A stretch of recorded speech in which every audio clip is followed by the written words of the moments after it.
Guys, welcome back to my channel. This is Sneha Patel and आज के video में हम डिस्कस करने वाले हैं JIGL, that is jurisprudence, interpretation and general law के सब्जेक्ट की स्ट्रैटेजी। नाउ गाइस, रिसेंटली मैंने कंपनी लॉ की स्ट्रैटेजी बताई थी, जिसमें मैंने आपको बताया था कि कौन से इंपॉर्टेंट चैप्टर्स है और आपको कैसे पढ़ाई करनी है। But if I talk about JIGL subject, now ये आपको एग्जीक्यूटिव में ग्रुप 1 में पेपर 1 है। सोचो ये कितना इंपॉर्टेंट होगा कि ये पेपर 1 है। ऑब्वियसली बहुत ही कॉम्प्लेक्स सब्जेक्ट है ये। इसमें ऑलमोस्ट 18 सब्जेक्ट्स है और ऑलमोस्ट 800 पेजेस की ये मॉड्यूल है। नाउ बहुत ज्यादा ही कॉम्प्लेक्स है, बहुत ज्यादा ही वास्ट चैप्टर्स भी है। And let me admit guys, ये सब्जेक्ट बहुत ही कॉम्प्लेक्स और बहुत ही ज्यादा लॉजिकल भी है। इसमें मेजॉरिटी ऑफ जो चैप्टर्स है वो बहुत बड़े बड़े हैं। बट डोंट वरी, कुछ भी नामुमकिन नहीं है। हम इस सब्जेक्ट का भी हल निकालेंगे। इसको कैसे पढ़ना है ये जानेंगे आज के वीडियो में। सो आज के वीडियो में क्या होने वाला है, सबसे पहला मैं आपको इंपॉर्टेंट चैप्टर्स बताऊंगी कि इस सब्जेक्ट के क्या किंग है, क्या इंपॉर्टेंट चैप्टर्स है। सेकंड, जो इंपॉर्टेंट चैप्टर्स इतने नहीं है उसको कैसे डील करें ना, उसको निग्लेक्ट तो नहीं कर सकते, तो कम टाइम में वो कैसे निपटा दे, वो कैसे पढ़े, वो बताऊंगी।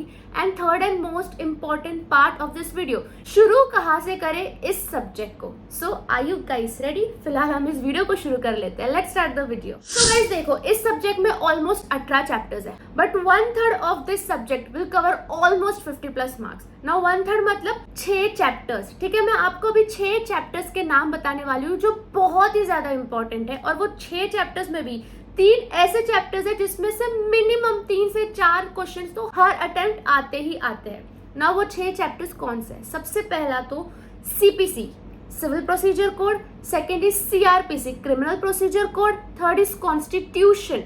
Fourth is arbitration, mediation and conciliation. Fifth is limitation and sixth is registration. Now इन 6 में से जो फर्स्ट 3 है, that is CPC, CRPC and constitution, ये बहुत बड़े हैं, बहुत कॉम्प्लेक्स है, बहुत लेंदी है, बट बहुत ज्यादा इंपॉर्टेंट भी है।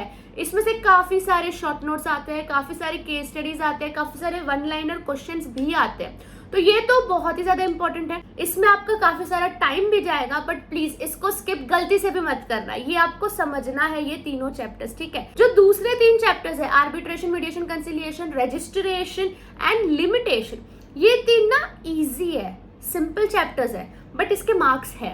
तो ये 3 चैप्टर्स को भी टारगेट करो, क्योंकि ये तीनों काफी इजी है, सिंपल है, छोटे से है, बट मार्क्स आपको अच्छे मिल जाएंगे। इसलिए मैंने इस 6 का एक इंपॉर्टेंट सेट बना के रखा है। जब भी आप लास्ट टाइम रिवीजन भी करोगे, पहले ये 6 के निपटाना, क्योंकि ये 6 में से पक्के पक्के क्वेश्चंस आते ही आते हैं। Now coming to our second part, क्या आपको पता है इस सब्जेक्ट में 3 न्यू चैप्टर्स को इंट्रोड्यूस किया गया है? Contract act, sales of good act and negotiable instrument act. पहले ये EBCL में हुआ करता था, बट अभी इसको JIGL में ला दिया गया है। हमारे टाइम पे तो ये फाउंडेशन में भी हुआ करता था। तो ये 3 चैप्टर्स एड ऑन हो गए JIGL में, बट ये 3 चैप्टर्स तो बहुत वास्ट है। Contract act itself is a whole subject यार, मतलब हमको BCom में कॉन्ट्रैक्ट एक्ट का एक सब्जेक्ट हुआ करता था। सो इतना डीप है कॉन्ट्रैक्ट एक्ट, इतना बड़ा है। निगोशिएबल भी बड़ा है और इंपॉर्टेंट है। सेल्स ऑफ गुड्स एक्ट भी काफी कॉम्प्लेक्स है। तो गाइस, अब ऐसे चैप्टर्स का क्या करें जो बहुत कॉम्प्लेक्स है, बट इसके इतने मार्क्स भी आने नहीं वाले, बट ये इंपॉर्टेंट भी है और इतने इंपॉर्टेंट भी नहीं है। तो ऐसे चैप्टर्स का क्या किया जाए? मेरे पास आप लोग के लिए सोल्यूशन है। ये सिर्फ इसी सब्जेक्ट तक लिमिटेड नहीं है, आप ये ना कोई भी सब्जेक्ट में ट्राई कर सकते हो। कि आपको पता है कि ये बहुत कॉम्प्लेक्स है, बट इसमें जितना हम टाइम इन्वेस्ट कर रहे हैं शायद उतना रिटर्न ना मिले। सो ऐसे चैप्टर्स को ना आउटसोर्स कर दो ना। आउटसोर्स मतलब इसके नोट्स अगर रेडीमेड मिल रहे हैं तो खरीद लो।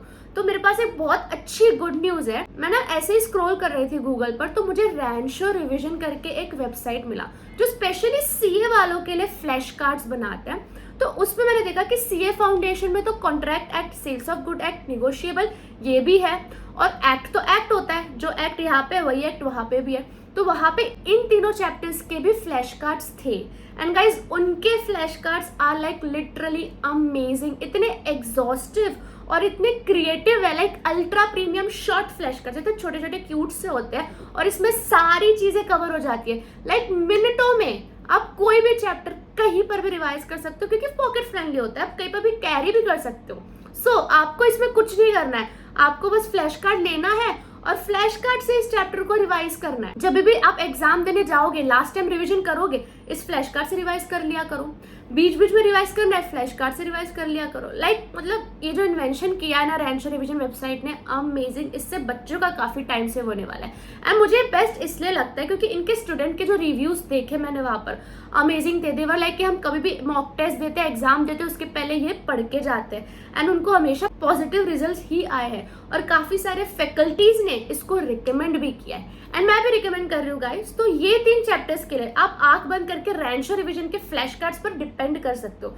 अब जो बाकी चैप्टर्स है जो एक्चुअल में मार्केट में as a flash card available नहीं है, तो आप खुद फ्लैश कार्ड बनाने की कोशिश करो या तो खुद के कुछ पर्सनलाइज नोट्स बनाओ और इतने छोटे छोटे नोट्स बनाना कि आप ज्यादा उसमें टाइम वेस्ट ना करो। मतलब एकदम इंपॉर्टेंट पार्ट ही नोट्स में नोट डाउन करना ताकि लास्ट मिनट में आपका उसमें ज्यादा टाइम भी वेस्ट ना जाए और मोस्ट इंपॉर्टेंट पार्ट्स भी कवर हो जाए। Now coming to third part, इस सब्जेक्ट को स्टार्ट कैसे करें।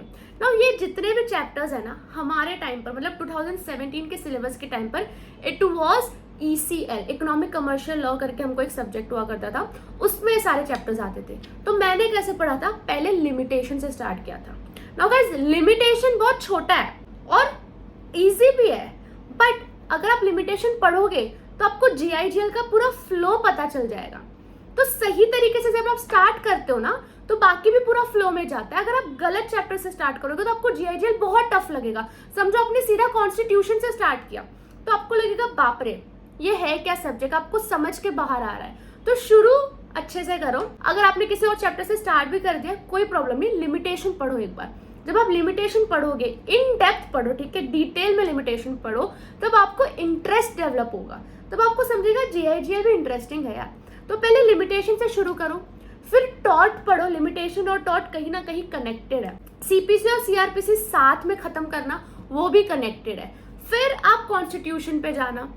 रजिस्ट्रेशन बहुत छोटा है, उसके बाद रजिस्ट्रेशन पर आ जाओ और बाकी के जो मैंने कॉन्ट्रैक्ट, नेगोशिएबल, सेल्स है उसके तो आप फ्लैश कार्ड रेफर कर सकते हो, बट एक टाइम मॉड्यूल रीडिंग इंपॉर्टेंट है। सो ये जो सारे चैप्टर्स है आपके मॉड्यूल में, इसका वन टाइम आपको मॉड्यूल रीड तो करना ही पड़ेगा, तब जाके आपको थोड़ा माइंड में घुसेगा कि ये एक्चुअल में चैप्टर्स है क्या, सब्जेक्ट है क्या। और उसके बाद कुछ नहीं करना, आपको राइटिंग प्रैक्टिस करनी है। जैसे ही आपका कोई चैप्टर खत्म होता है, मेक श्योर करो कि आप उसकी राइटिंग प्रैक्टिस उसी दिन खत्म कर लो जब आपका चैप्टर खत्म हो रहा है, क्योंकि इसमें राइटिंग प्रैक्टिस बहुत जरूरी है। आप सिर्फ कॉन्सेप्ट को मगअप करते जाओगे कुछ भी नहीं होगा। एंड रीसेंट ट्रेंड के हिसाब से इसमें केस स्टडीज भी काफी पूछी जा रही है, तो केस स्टडीज भी सॉल्व करनी है।